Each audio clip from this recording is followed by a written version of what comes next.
समय और समझ एक साथ किस्मत वालों को ही मिलता है।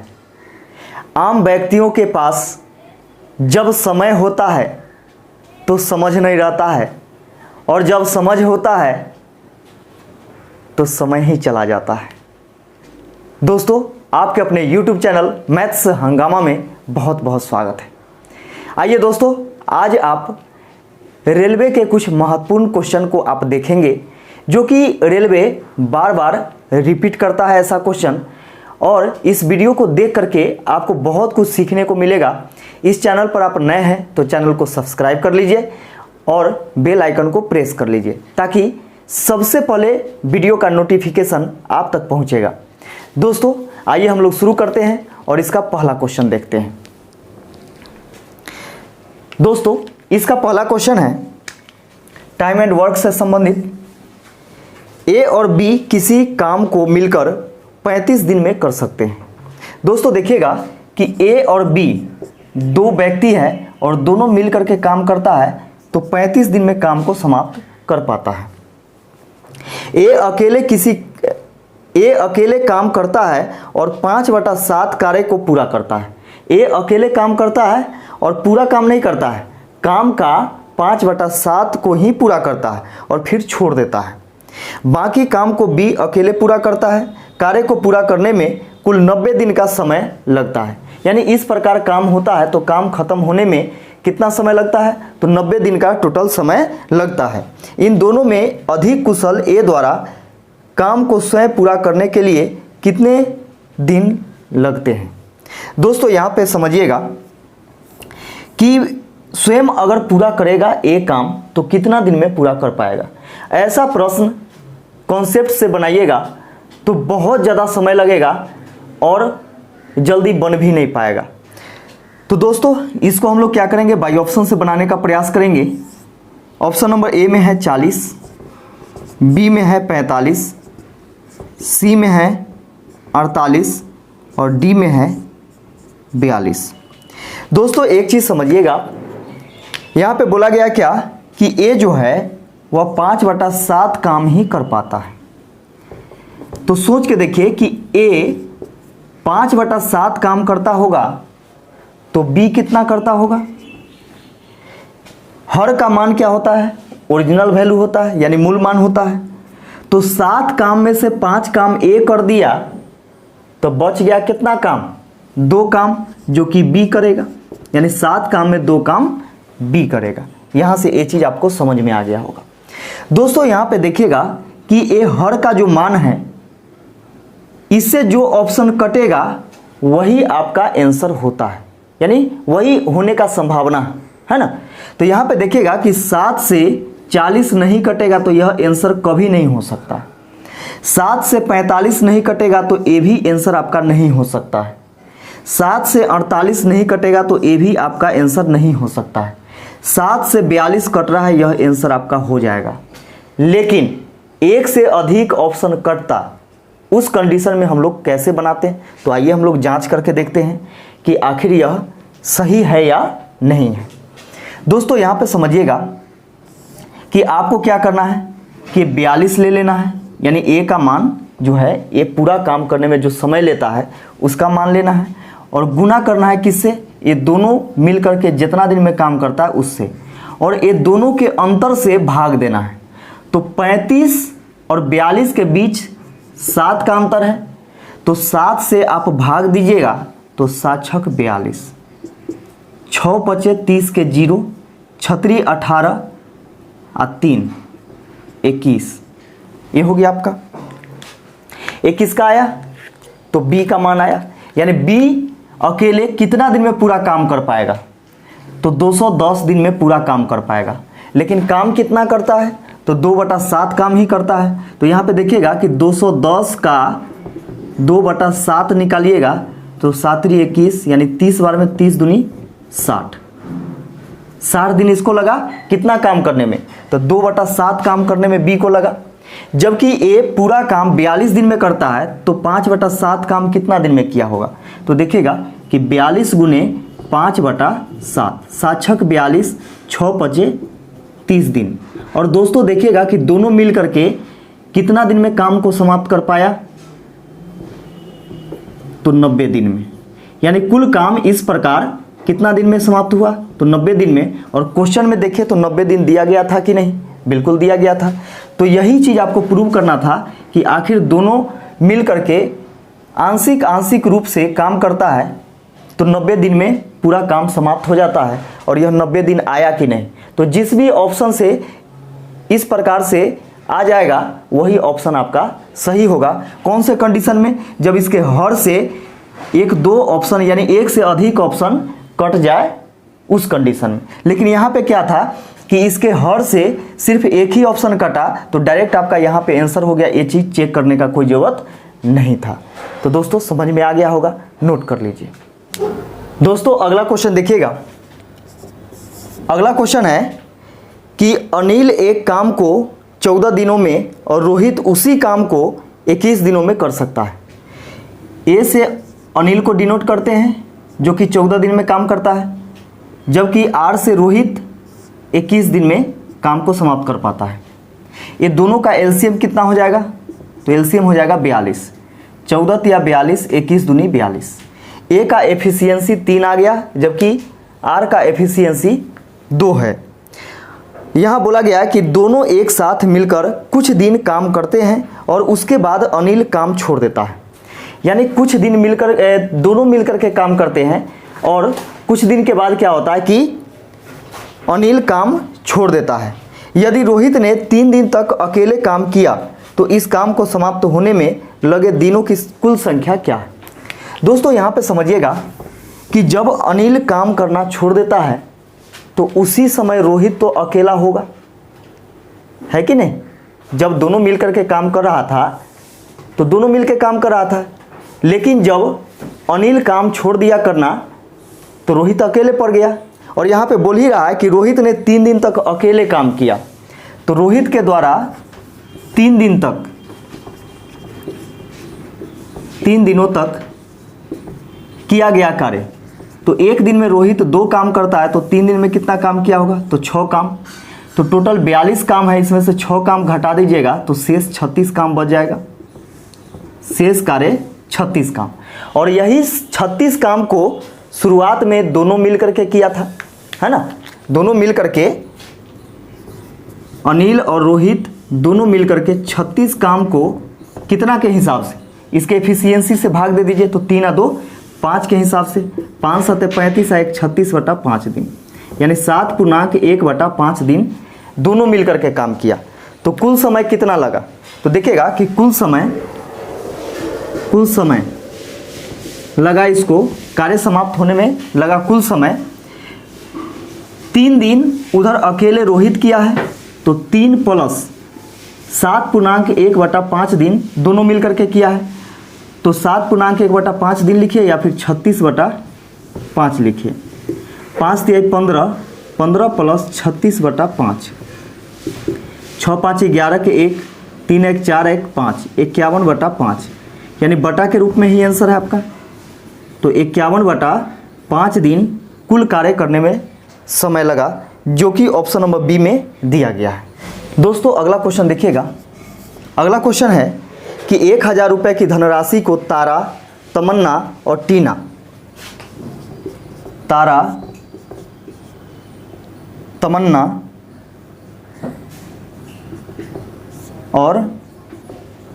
टीना के बीच 4:5:6 के अनुपात में वितरित किया जाता है। तारा और टीना की राशियों के बीच अंतर कितना है? तारा और टीना के बीच में राशियों का अंतर कितना है? दोस्तों यहाँ पे समझिएगा कि तीनों के बीच में अनुपात में कुल कितना धन बांटा जाता है? तो 6 5 11 4 15, 15 रुपया बांटा जाता है, जबकि बांटा जाता है 1000 रुपये। दोनों बात यहाँ से बराबर हो गया। 5 से काटेंगे, 5 × 15, 5 से 5 दूनी 10, यानी 200 बार में अनुपात 1 बराबर निकल करके आ गया 200/3। हम लोगों से पूछा गया है कि तारा और टीना के बीच में कितना का अंतर है, धनों के बीच कितना का अंतर है? तो अनुपातिक अंतर देखिए तो अनुपात में 2 का अंतर है, अनुपात में 2 का अंतर है है ना। एक का वैल्यू है 200/3, तो 2 का वैल्यू कितना हो जाएगा, 2 गुने 200/3 यानी 400/3। इसको भाग दीजिएगा, 3 एकम 3, 3 तिया 9, 3 तिया 9 यानी 0.33 इतना रुपए आ जाएगा, यानी 133.33 रुपए, जो कि ऑप्शन नंबर बी में दिया गया है। दोस्तों अगला क्वेश्चन देखिएगा। अगला क्वेश्चन है कि यदि 25, 35 और P क्रमिक अनुपात में है, 25, 35 और P क्रमिक अनुपात में है तो P का मान ज्ञात करें। दोस्तों यहाँ पे समझिए कि क्रमिक अनुपात में जब भी पूछा जाए तो आपको क्या करना है कि 25 को जैसे के तैसे लिखना है, इसके बाद अनुपात यहाँ पे लगाना है, ये 35 को यहाँ पे लिखना है, ठीक है। इसका यहाँ पे समानुपात लिखना है और यही 35 को यहाँ पे भी लिख देना है डबल में। ऐसा नियम है कि पहले वाला को जैसे के तैसे लिखिए और ये बीच वाला यानी P और 25 के बीच में जो है इसको 2 बार लिखना है आपको, यानी समानुपात के पहले भी और समानुपात के बाद भी। कब, जब क्रमिक अनुपात में दिया गया हो और पूछा जाए तब। अब यहाँ पे देखिए कि ये 35 हो गया, अनुपात आपको यहाँ पे क्या करना है कि P लिखना है, P लिख दीजिए। अब क्या करते हैं कि यहाँ से P का वैल्यू निकालते हैं, तो हम लोग क्या करते हैं कि इनर इनर गुना करते हैं और आउटर आउटर गुना करते हैं, यानी बाहर का बाहर के साथ गुना और अंदर का अंदर के साथ गुना। तो P गुने 25, P गुने 25 बराबर 35 गुने 35, 5 25, 5 7 35, 5 से 5 7 35, P बराबर हो जाएगा 7 7 49, यानी P का वैल्यू कितना आ गया, तो 49 आ गया और यही आपका आंसर हो जाएगा, जो कि ऑप्शन नंबर डी में दिया गया है। दोस्तों अगला क्वेश्चन देखिएगा। अगला क्वेश्चन है कि 2 पाइपों ए और बी एक टैंक को क्रमशः 25 मिनट और आधे घंटे में भर सकता है। ए भरता है तो इसको 25 मिनट का समय लगता है, जबकि बी भरता है तो इसको आधे घंटा का समय लगता है, यानी आधे घंटा मतलब 30 मिनट, ठीक है। इसको भी मिनट में कन्वर्ट कर देते हैं तो 30 मिनट। और पाइप सी 3 गैलन प्रति मिनट खाली कर सकता है। यदि तीनों पाइपों को एक साथ संचालित किया जाता है तो टैंक 15 मिनट में भर जाता है।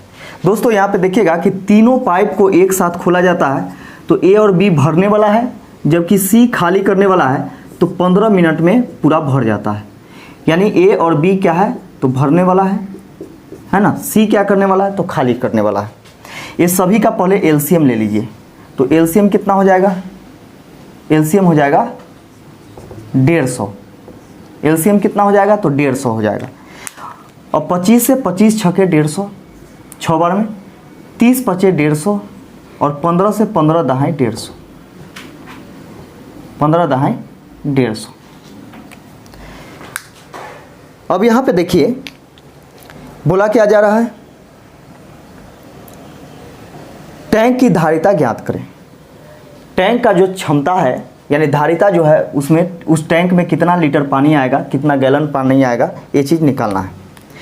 दोस्तों यहाँ पे समझिए कि जब ए और बी दोनों मिलकर के भरता है तो 6 5 11 लीटर भर पाता है, लेकिन ए बी और सी तीनों मिलकर के भरता है तो 10 लीटर ही भर पाता है।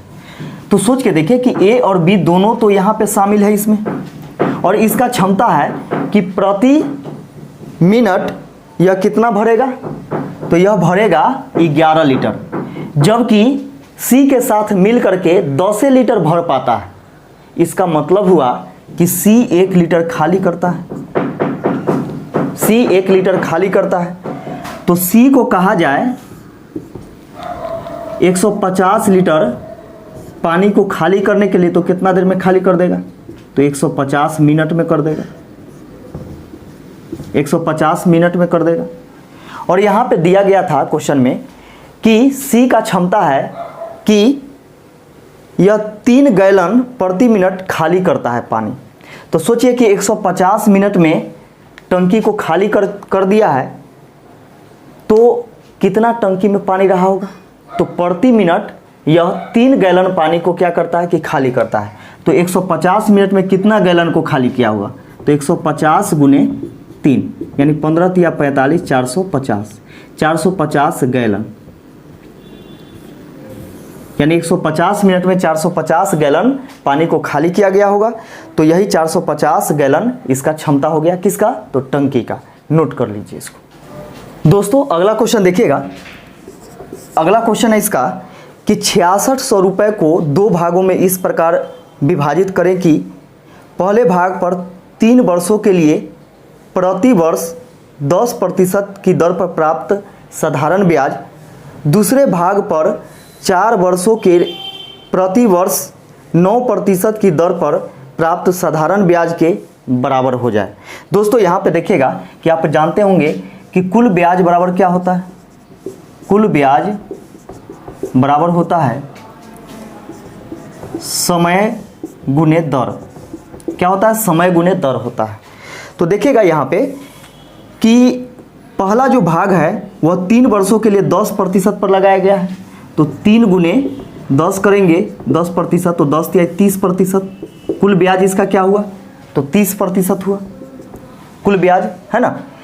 फिर देखिए दूसरे भाग के लिए 4 वर्षों के लिए 9% की दर से। तो 4 वर्ष के लिए 9% की दर से, तो 9 चौके 36%। ठीक है, ये हो गया यहाँ से ब्याज, यानी इसका भी कुल ब्याज हो गया, इसका भी कुल ब्याज है, और दोनों बराबर हो जाता है। तो बराबर करने का काम कौन करेगा? तो एलसीएम करेगा। तो ये दोनों का एलसीएम निकालिएगा ना, एलसीएम तो 180 आ जाएगा। 180 इसको काटिएगा तो 6 18 यानी 6 बार में, अनुपात इससे काटिएगा तो यह 5 बार में कटेगा, तो 6:5। और ये जो होता है इसका मूलधन होता है। ये अनुपात जो आता है इसका मूलधन का अनुपात आता है, यानी मूलमान का अनुपात आता है, यानी इस प्रकार निकालने से। अब दोस्तों यहाँ पे समझिएगा, बोला गया क्या कि दोनों धन क्या है ना, दोनों धन निकालना है। तो यहाँ पे देखिएगा कि दोनों धन मिला करके कितना है? तो 6 5 11 है, अनुपात में 11 है, जबकि है कितना? 6600।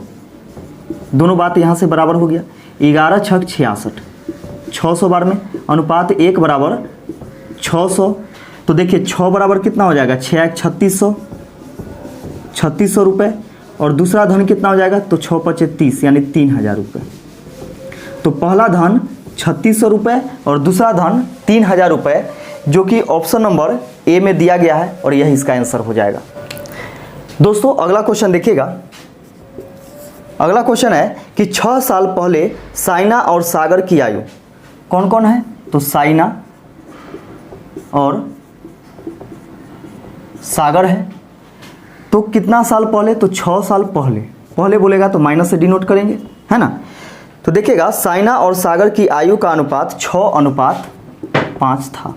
6 साल पहले साइना और सागर के आयु का अनुपात कितना था? तो 6:5 था। इसलिए अगले 4 साल में, यानी 4 साल बाद, 4 साल बाद बोलेगा तो प्लस से, और पहले बोलेगा तो माइनस से लिखेंगे इसको। 4 साल बाद उनकी आयु का अनुपात क्रमशः 11 और 10 हो जाता है, 11 और 10 हो जाता है। तो वर्तमान में सागर की आयु क्या है? वर्तमान में हम लोगों से सागर की आयु पूछा है। तो दोस्तों यहाँ पे देखिएगा कि क्या यह अनुपात में, यानी ये दोनों के बीच और ये दोनों के बीच में अंतर समान है क्या? तो 6 5 11 यानी 5 का अंतर है, इसमें भी 6 5 11 यानी 5 का अंतर है। ठीक है, तो दोनों में अंतर बराबर है, तो इसमें कुछ नहीं करना है। जब अंतर बराबर नहीं रहता तो ऊपर दोनों का अंतर से नीचे दोनों में गुना करते, और नीचे दोनों के अंतर से ऊपर दोनों में गुना करते, तो अंतर बराबर आ जाता फिर। तो दोस्तों यहाँ पे देखिएगा कि दोनों के बीच 5 का अंतर है, जबकि यहाँ पे देखिएगा कि आयु के बीच में कितना का अंतर है? तो एक पहले रहे एक बाद में रहे, तो दोनों ऐड हो जाता है। तो 6 4 10 का अंतर है। दोनों बात यहाँ से बराबर हो गया, 5 दूनी 10, अनुपात 1 बराबर 2। अनुपात 1 का वैल्यू कितना आ गया? तो 2 आ गया। हम लोगों से पूछा गया है कि वर्तमान में सागर की आयु क्या है? वर्तमान में सागर की आयु, दोस्तों यहाँ पे देखिएगा कि सागर की आयु क्या है? तो 5 है। तो 1 का वैल्यू 2 है, तो 5 का वैल्यू कितना हो जाएगा? तो 5 दूनी 10 वर्ष। ये 10 वर्ष कब का है? यह 6 साल पहले का है। तो सोचिए कि 6 साल पहले सागर 10 वर्ष के था, तो अभी वर्तमान में कितना वर्ष के होगा? तो 6 ऐड कर दीजिएगा, है ना। तो 10 + 6 यानी 16 वर्ष का वर्तमान में सागर 16 वर्ष का है और यही इसका आंसर हो जाएगा, जो कि ऑप्शन नंबर बी में दिया गया है। दोस्तों अगला क्वेश्चन देखिएगा। अगला क्वेश्चन है कि 19 छात्रों के समूह ने एक परीक्षा दी, एक और छात्र बाद में परीक्षा देकर समूह में शामिल हो गया। उसके अंकों को शामिल करने से समूह के औसत अंकों में 1.5 अंक की वृद्धि हो गई। उसे शामिल किए बिना औसत अंकों से इस छात्र ने डैश डैश अंक अधिक प्राप्त किए। दोस्तों यहाँ पे देखिएगा कि लॉजिक का प्रयोग करके आप क्वेश्चन को बनाइएगा तो बहुत जल्दी क्वेश्चन बन जाएगा, मात्र 5 से 10 सेकेंड में। आप विश्वास कीजिए, क्योंकि आज के डेट में क्या है कि लॉजिकल क्वेश्चन पूछा जाता है। आप ट्रिक के पीछे भागिएगा तो आपको कुछ नहीं होने वाला है। आप देखिएगा कि हम जितना भी क्वेश्चन बना रहे हैं वह बिल्कुल लॉजिकल क्वेश्चन है और कॉन्सेप्चुअल है, यानी कॉन्सेप्ट और लॉजिक के बीच का माध्यम है।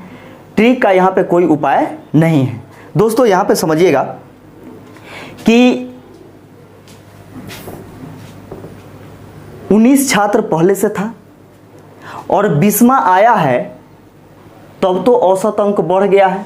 इसका मतलब 19 तक के कुछ ना कुछ सीमित था, और जब 20वां आया तो औसत बढ़ गया। इसका मतलब जब औसत बढ़ता है तो सभी में बढ़ता है, सभी में बढ़ता है। इसका मतलब 20 में बढ़ा होगा, तो 20 में बढ़ा होगा कितना अंक, तो 1.5 अंक। तो 20 में 1.5 से गुना कीजिएगा तो 20 डेढ़े 30 होता है, 30 अंक। 30 अंक बढ़ा, और जो बढ़ा है किसके कारण बढ़ा है, तो नया छात्र आया है उसके कारण। तो नया छात्र 30 अंक अधिक लेकर के आया होगा, तब तो बढ़ गया होगा। 30 अंक अधिक लेकर के आया होगा तो बढ़ गया होगा। तो कितना पूछा गया था, पूछा गया था यही चीज कि कितना अधिक अंक लेकर के आया है। तो 30 अंक अधिक लेकर के आया, जिसके कारण उसका औसत बढ़ गया था 1.5। तो आंसर क्या हो जाएगा, 30 अधिक। यही आपका आंसर हो गया। दोस्तों अगला क्वेश्चन देखिएगा। अगला क्वेश्चन है कि किशन ने एक निश्चित गति से 96 किलोमीटर की दूरी साइकिल से तय की। यदि वह प्रति घंटा 4 किलोमीटर धीमे साइकिल चलाता तो उसे गंतव्य स्थान पर पहुंचने में 2 घंटे का अतिरिक्त समय लगता, यानी एक्स्ट्रा टाइम लगता। किलोमीटर प्रति घंटा में वह गति क्या है जिस पर किशन ने वास्तविक में साइकिल चलाई, यानी वास्तव में साइकिल चलाया था, उसका क्या है। दोस्तों यहाँ पे समझिएगा कि अगर हम कॉन्सेप्ट से बनाते हैं तो ज़्यादा समय लगेगा, लेकिन दोस्तों ट्रिक से बनाने के लिए या फिर बाई ऑप्शन बनाने के लिए आपके पास कॉन्सेप्ट होना जरूरी है ना। तो यहाँ पे हम लोग क्या करते हैं कि कॉन्सेप्ट से देखते हैं कि आप जानते होंगे कि समय बराबर क्या होता है, दूरी बटा चाल होता है। तो समय बराबर दूरी बटा चाल होता है, तो समय बराबर समय करेंगे हम लोग, ठीक है। अब यहाँ पे देखिए कि समय बराबर समय करेंगे तो 96 किलोमीटर दूरी है, समय बराबर दूरी बटा चाल। तो पहले किस चाल से जाता था, तो माना कि x चाल से जाता था, तो समय बराबर दूरी बटा चाल हो गया, यानी इतना समय लगता था। जब x चाल से जाता था तो इतना समय लगता था। अब यही 96 किलोमीटर का दूरी यह x - 4 के चाल से जाता है, यानी 4 किलोमीटर प्रति घंटा की कम चाल से जाता है, तो इसको 2 घंटे अधिक लगते हैं। तो 2 घंटे अधिक लगते हैं, तो देखिएगा यह अधिक है, इसका मतलब इसके अपेक्षा यह कम होगा। तो इसमें से हम क्या करेंगे कि ये दोनों के बीच में जो अंतर होगा वह कितना का होगा, 2 घंटे का होगा। ये दोनों के बीच में जो अंतर होगा वह कितना का होगा, 2 घंटे के बराबर होगा। अब यहाँ पे देखिए कि इसको जब बनाइएगा तो यह द्विघात समीकरण पर जाएगा। क्वेश्चन तो बनेगा लेकिन ज़्यादा समय लग जाएगा। हम लोग क्या करेंगे, यहाँ पे ऑप्शन का सहारा लेंगे। ऑप्शन नंबर ए में 12 है, बी में 18 है, सी में 16 है और डी में 15 है। हम लोगों से पूछा गया कि वास्तविक चाल क्या है, तो वास्तविक चाल x है और इसका वैल्यू आपको दिया गया है। तो यहाँ पे दिया गया है 12, तो 12 से 12 × 96 8 हो जाएगा, और 12 में से 4 घटाएंगे, 12 में से 4 घटाएंगे तो 8, तो 8 से भाग दीजिएगा तो 8 × 8 8 दूनी 16, 8 × 8 8 दूनी 16, 12 × 96। तो दोस्तों यहाँ पे देखिएगा कि दोनों समय के बीच में कितना का अंतर है, तो 4 घंटा का है, जबकि यहाँ पे बोला कि 2 ही घंटा अधिक लगता है, तो ये ऑप्शन नहीं होगा। 18 से देखिएगा कि यह नहीं कटेगा, तो दशमलव में आ जाएगा। दशमलव में आंसर होगा नहीं, क्योंकि यहाँ पे दशमलव में समय नहीं है। 16 से देखिएगा तो 96 को हम 16 से भाग देते हैं तो 16 छक 96 यानी 6 घंटा इसमें लगा। जब यही चाल को 4 किलोमीटर प्रति घंटा कम कर दिया जाता है तो यही 96 किलोमीटर जाने में कितना समय लगेगा? तो 16 में से 4 घटाइएगा तो 12 ठे 96 यानी 8 घंटा का समय लग रहा है। यहाँ पे समझिएगा कि पहले 6 घंटा का समय लगता था, अब 8 घंटा का समय लग रहा है, तो 2 घंटा अधिक लग रहा है कि नहीं? और ये भी यही चीज़ तो बोला गया था कि 2 घंटा अधिक समय लगता है। तो ऑप्शन कौन सही हो जाएगा? ऑप्शन नंबर सी आपका सही हो जाएगा। इसका वास्तविक चाल क्या है? तो 16 किलोमीटर प्रति घंटा आंसर। दोस्तों अगला क्वेश्चन देखिएगा। अगला क्वेश्चन है 1/6 plus 1/12 plus 1/20 plus 1/30 plus 1/42 plus 1/56 का उत्तर क्या है? दोस्तों यहाँ पे समझिएगा कि ऐसा प्रश्न जब भी आपके सामने आए तो क्या करते हैं हम लोग, ये सब का एलसीएम लीजिएगा तो बहुत ज़्यादा समय लग जाएगा।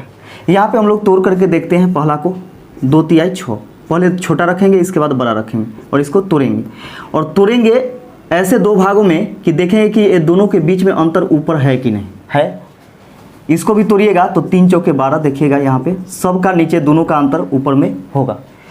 तो फर्स्ट वाला को तोड़ लेते हैं और लास्ट वाला को तोड़ते हैं ऐसे प्रश्न के लिए। तो 7 8 56, पहले छोटा लिखेंगे इसके बाद बड़ा लिखेंगे। देखिएगा यहाँ भी आपको 7 और 8 के बीच में 1 का अंतर है जो कि ऊपर में दिया गया है।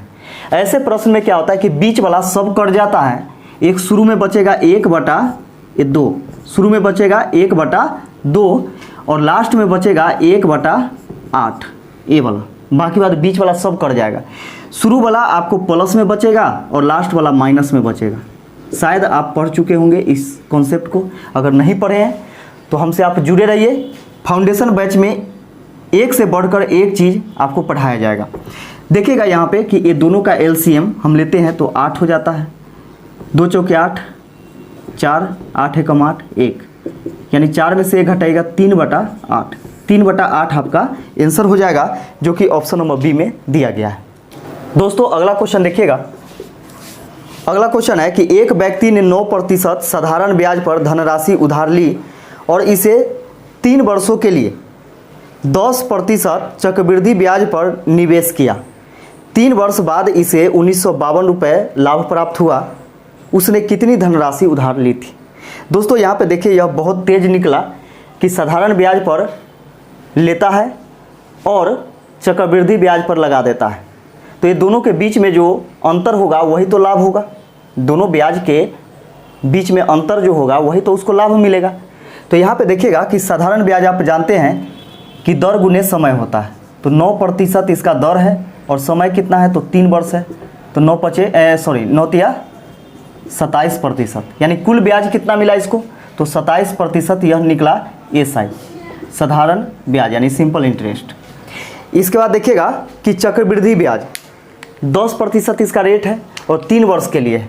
तो चक्रवृद्धि ब्याज में हम लोग ऐसे सिंपल गुना नहीं करते हैं। कैसे करते हैं? तो पहले आप क्या कीजिए कि 10% यानी plus minus A plus minus B plus minus A गुने बी बटा 100 में इसको पहले तोड़िए। तो 10% प्लस 10% प्लस 10 गुने 10 बटा 100%, 0 से 0 0 से 0 कैंसिल हो गया। 10 10 20 1 21%, 21% यहाँ पे पहला राउंड में आ गया। और फिर आपको क्या करना है कि 3 वर्ष के लिए है तो फिर से आपको 10% लेना है और इसके लिए ए मानना है और उसके लिए बी मानना है। तो फिर वही सूत्र पे 21% प्लस 10% प्लस 21 गुने 10 बटा में 100, 0 से 0 कैंसिल। तो 21 और 10 31 ये हो जाएगा आपका 31% और प्लस में 10 से भाग दीजिएगा 21 में तो 2.1% होगा यह। तो ये हो जाएगा आपका 31 और 2 33.1%। 33.1% यहाँ से क्या निकला? कंपाउंड इंटरेस्ट निकला इसका, ठीक है, चक्रवृद्धि ब्याज। और ये दोनों के बीच में अंतर जो होगा यानी साधारण ब्याज और चक्रवृद्धि ब्याज के बीच में जो अंतर होगा उतना ही तो उसको लाभ मिलेगा। तो देखिएगा कि 33.1% में से 27% घटाइएगा तो कितना बचेगा? 6.1%। तो 6.1% लाभ होता है, जबकि लाभ प्राप्त होता है इसको 1952 रुपये।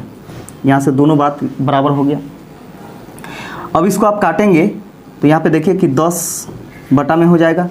इसको इधर गुना करेंगे तो 1% बराबर हो जाएगा 1952 गुने 10 बटा 61। हम लोगों से पूछा गया कि इसका मूल मान क्या है, यानी मूलधन क्या है। तो 100% तो 1952 गुने 10 गुने 100 बटा में 61 से इसको काटिएगा तो यह कट जाएगा आपका कितना बार में, तो 1952 में भाग दीजिए 61 से, 3 बार में 3 छत्री 18, ये हो जाएगा 3 1 2, 2 बार में कट जाएगा, 2 एकम 2, 6 दूनी 12, सॉरी यहाँ पे 2 बचेगा 122, यानी 32 बार में कट जाएगा। तो देखिएगा यहाँ पे कि 32 गुने 10 गुने 100 यानी 1000, तो यह 32,000 हो जाएगा, 32,000 रुपये। इसका मूलधन कितना निकल कर के आ गया, तो 32,000 रुपये निकल कर के आ गया और यही इसका आंसर हो जाएगा।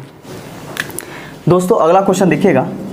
अगला क्वेश्चन है कि 110 मीटर लंबी ट्रेन जिसकी गति 36 किलोमीटर प्रति घंटा है के अंतिम सिरे को एक खंभे को पार करने में 53 सेकेंड लगते हैं, उसके अग्र सिरे से खंभे की प्रारंभिक दूरी ज्ञात करें।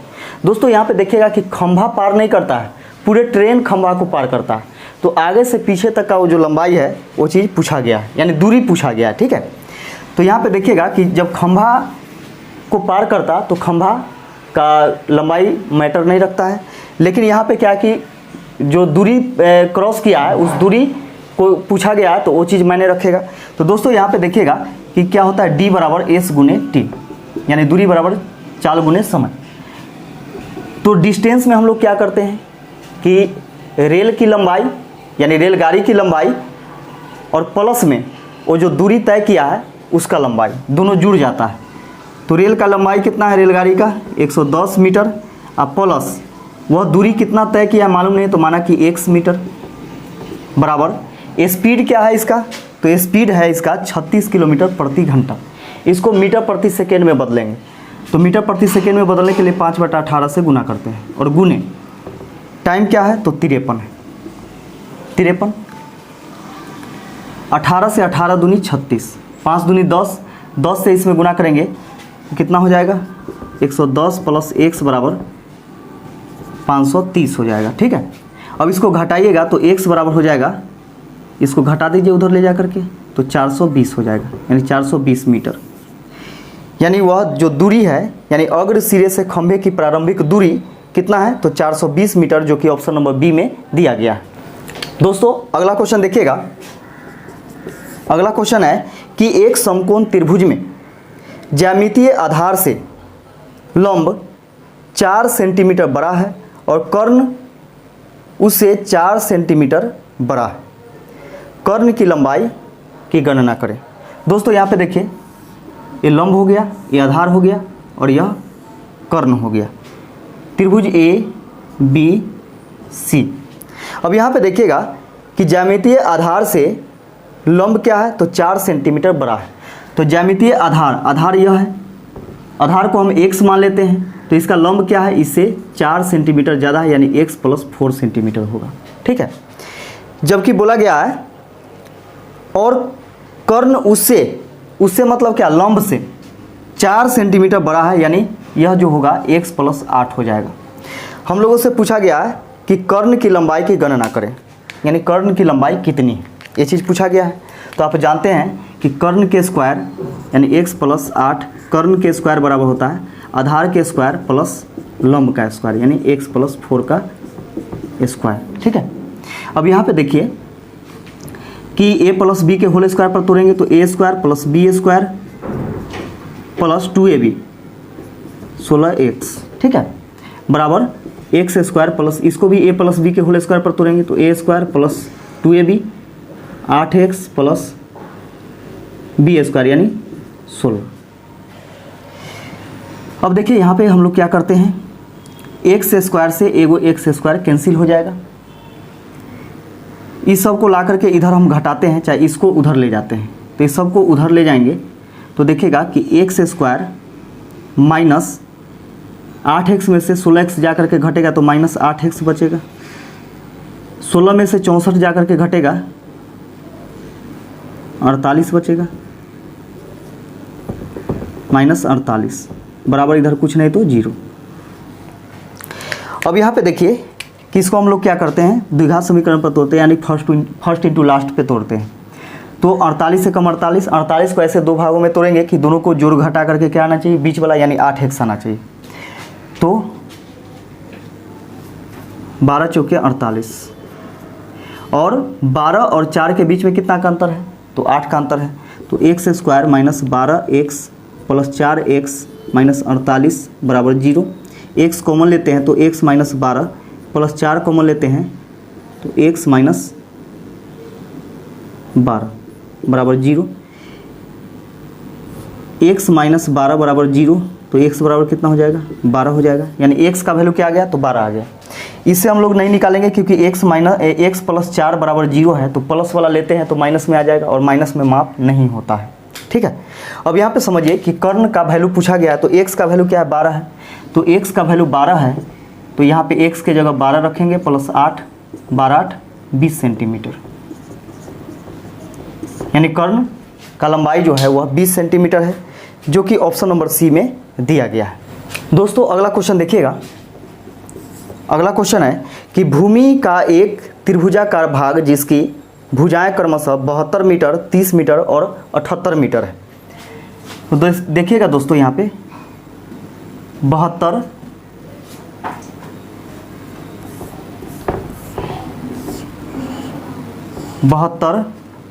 30, 72, 30 और 78 मान लीजिए, है ना। तो ये हो गया आपका 78 मीटर, 72 मीटर और 30 मीटर। यह कौन सा त्रिभुज है, विषमबाहु त्रिभुज है, त्रिभुज ए बी सी। ये विषमबाहु त्रिभुज हो गया। को 20 पैसे प्रति वर्ग मीटर की दर से समतल करने की लागत क्या है। दोस्तों यहाँ पे देखिएगा कि विषमबाहु त्रिभुज में हम लोग क्या करते हैं कि इसका अर्ध परिमाप हम लोग निकालते हैं। यानी आप जानते होंगे कि एस बराबर होता है ए प्लस बी प्लस सी, यानी तीनों भुजाओं का योग अब बटा में 2। तो तीनों भुजाओं का योग कितना हो जाएगा, तो 72 प्लस 78 प्लस 30 बटा 2। ये हो जाएगा आपका 8 2 10 के 0, 7 और 3 10, 10 और 7 17, 17 1 18, 180 और बटा 2 काटिएगा 90, यानी 90 मीटर। इसका अर्ध परिमाप आ गया, यानी एस बराबर निकल करके आ गया।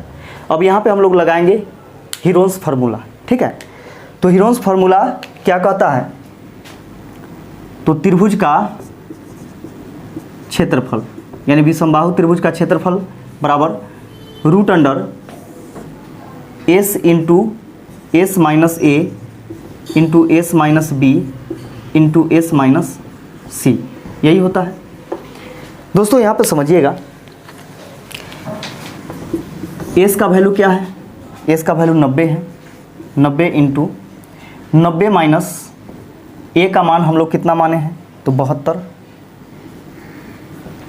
इंटू एस 90, बी का मान क्या है, तो 78 है,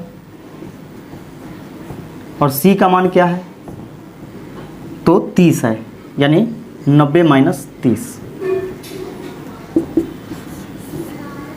90 गुने 90 में से 72 घटेगा तो 18,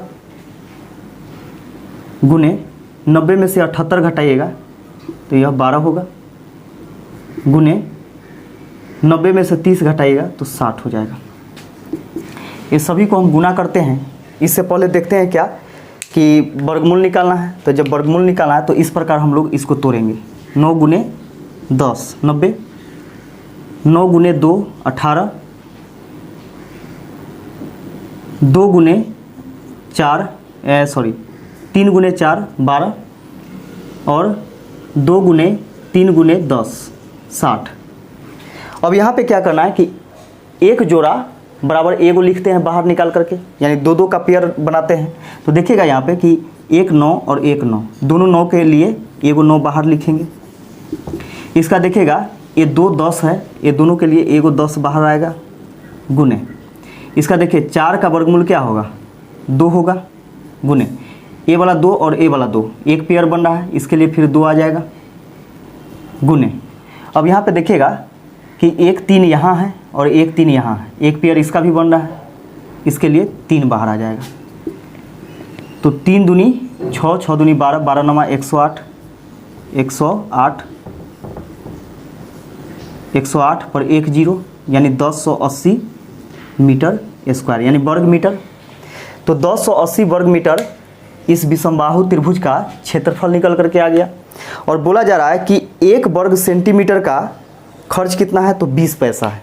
इसको रुपया में चेंज कीजिएगा तो यहाँ पे देखिए कुल कितना रुपया लगेगा, तो 1 वर्ग सेंटीमीटर का 20 पैसा लगता है, तो 1080 वर्ग मीटर का खर्च कितना लगेगा, तो 1080 गुने 20 पैसा है, इसको रुपया में चेंज कीजिएगा तो 100 से भाग दीजिएगा, 0 से 0 कैंसिल, 0 से 0 कैंसिल, 8 दूनी 16, 2 एकम 2 यानी 216 रुपये।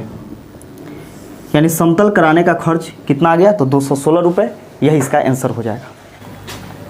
दोस्तों इस वीडियो का लास्ट क्वेश्चन देखिएगा कि यदि x के पावर 2n प्लस 1 बटा x के पावर 2n बराबर यदि k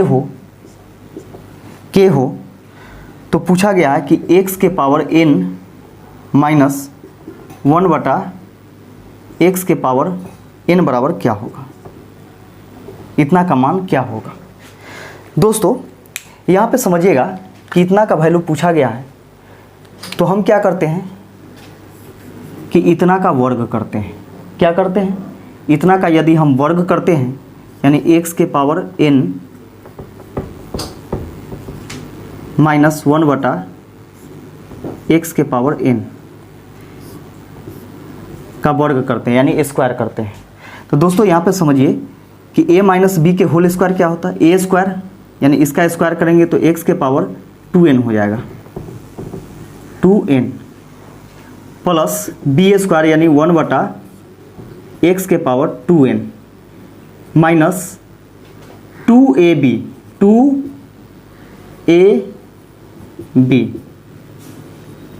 2ab, ठीक है। अब दोस्तों यहाँ पे समझिए कि x के पावर n माइनस 1 बटा x के पावर n इसका होल स्क्वायर बराबर इतना का वैल्यू देखिए तो क्या है, दिया हुआ k है, तो इतना की जगह हम k लिखेंगे क्या, बिल्कुल लिखेंगे। और यहाँ पे देखिए कि इससे यह कैंसिल हो जाएगा तो 2 एकम 2 माइनस 2 बचेगा, माइनस 2 बचेगा। यह स्क्वायर में है, जब स्क्वायर हटाएंगे तो बराबर के उस पर रूट चढ़ेगा, तो x के पावर n माइनस 1 बटा x के पावर n बराबर हो जाएगा root under k minus 2, k minus 2 हो जाएगा। इतना ही का वैल्यू तो पूछा जा रहा था, तो इतना का वैल्यू क्या आ गया, तो रूट अंडर k माइनस 2, जो कि ऑप्शन नंबर सी में दिया गया है। यही इसका आंसर हो गया। तो वीडियो कैसा लगा कमेंट करके हमें ज़रूर बताइएगा। वीडियो अच्छा लगा तो अपने दोस्तों में ज़्यादा से ज़्यादा शेयर कीजिए, और अभी तक चैनल को सब्सक्राइब नहीं किए हैं तो सब्सक्राइब कर दीजिए। वीडियो देखने के लिए आप सभी को बहुत बहुत धन्यवाद।